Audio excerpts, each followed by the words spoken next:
அன்புடை தமிழ் நெஞ்சங்களுக்கு வணக்கம்.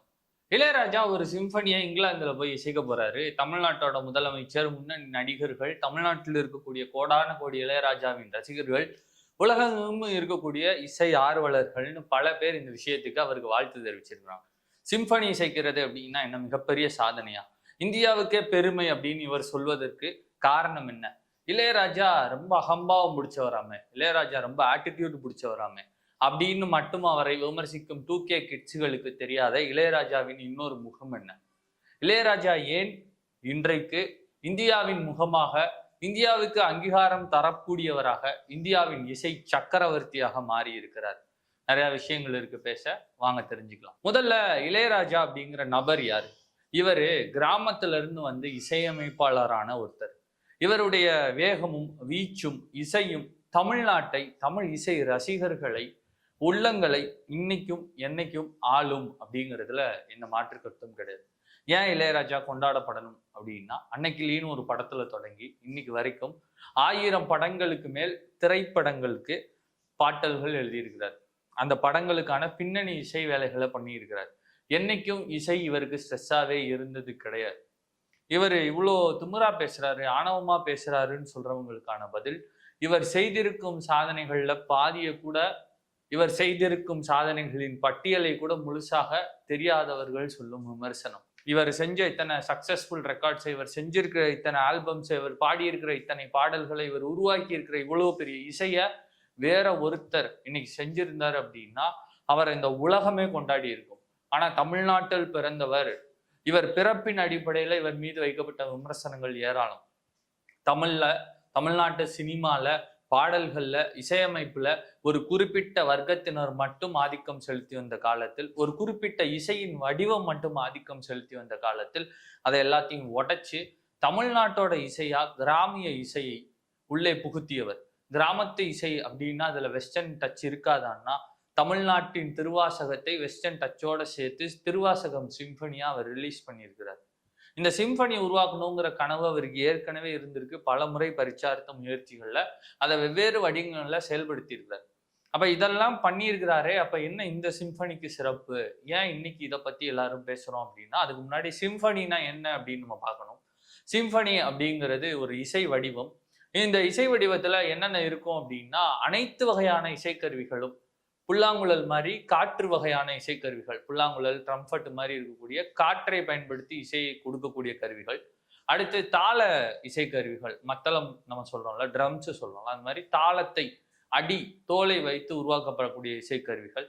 அப்புறம் பியானோ மாதிரியான கீபோர்டுகளை வைத்து அந்த அந்த இசைக்கருவிகள் இருக்கும். அப்புறம் வயலின்லேயே தொடங்கி சின்ன வயலின்ல இருந்து ஆள் உயரத்தில் இருக்கக்கூடிய அந்த மாதிரியான இசைக்கருவிகள்னு பலதரப்பட்ட இசைக்கருவிகள். இப்ப இந்த எல்லா இசைக்கருவிகளையும் இசைப்பது தான் சிம்பனி.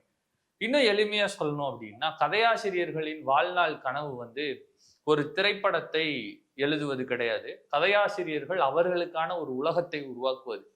இப்போ ஹாரி பாட்டர் அப்படின்னு ஒண்ணு இருக்கு. கல்கியோட பொன்னியின் செல்வன் ஒண்ணு இருக்கு. அது வந்து ஒரு முழு காப்பியம். அந்த காப்பியத்துக்குள்ள தனித்தனி கதாபாத்திரங்கள், அவர்களுக்கான வாழ்க்கை, அந்த கேரக்டர் டிசைன்னு அது ரொம்ப பெரிய எவல்யூஷனா அந்த கேரக்டர்கள் கதை ஆரம்பத்துல இருந்து முடிக்கிற வரைக்கும் ஒவ்வொருத்தர் பண்ணியிருப்பாங்க. அதே மாதிரி ஹாரி பாட்டர் எடுக்கிறோம்னா, அவன் ஹாக்வர்ட்ஸ்ல சேர்றது தொடங்கி இறுதியில அவன் அந்த தீய சக்தியான வால்டிமார்ட்டை ஃபேஸ் பண்ற வரைக்குமான ஒரு பெரிய ஹாரி பாட்டரோட ஜேர்னி பல பாகங்களா வெளிவரும். இந்த சிம்பனி அப்படிங்கிறது ஒரு இசையமைப்பாளருடைய நாவல். வெறும் இசைக்கருவிகளை இசைக்கிறதோ இல்லை அதற்கான நோட்ஸ் எழுதுவதோ மட்டும் கிடையாது சிம்பனி. இது ஒரு உணர்ச்சியை, ஒரு கதையை, ஒரு காப்பியத்தை இசையமைப்பாளர் உருவாக்கினால் எப்படி இருக்கும் அப்படிங்கிற ஒரு ஃபீல் தான் இந்த சிம்பனி அப்படிங்கிறது. அப்ப ஏன் இந்தியாவில் இசைக்காமல் லண்டன்ல போய் இசைக்கிறாரு அப்படின்னா, இந்த சிம்பனி வடிவத்தை ஈரோப்பிய நாடுகள் அதிகமா கொண்டாடி இருக்கிறாங்க. அதுல முக்கியமானவர்கள் வந்து மொசாட் இருக்கிறாரு.